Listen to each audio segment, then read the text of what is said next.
Mga kapuso, nasa dulong Hilagang Luzon ang sentro ng Bagyong Egay pero hanggang Visayas at Mindanao, ramdam ang masamang panahon dahil po sa pinapalakas itong hanging habagat.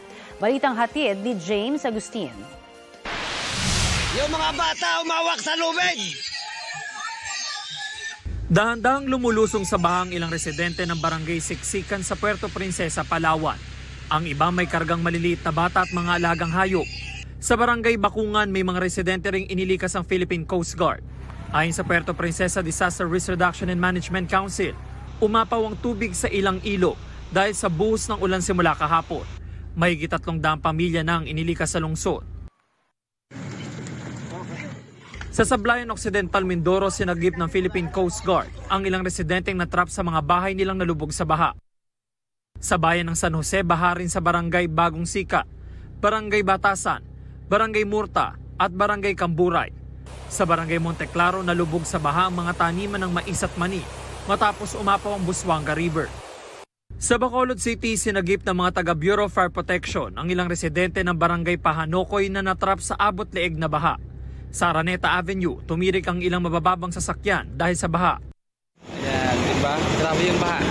Umulan at bumaha rin sa Cotabato dahil sa hanging habagat na pinalalakas ng Bagyong Egay.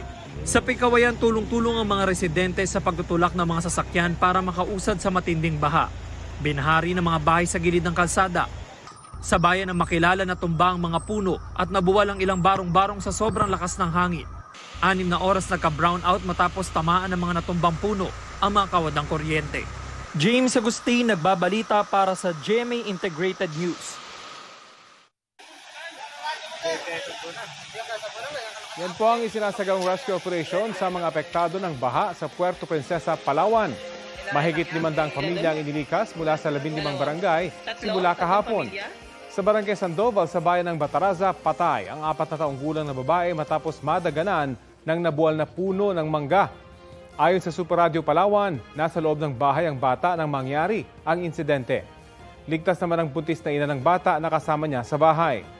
Sa ngayon, ipinapatupad ang no-sail zone sa mga karagatang sakop ng buong Palawan.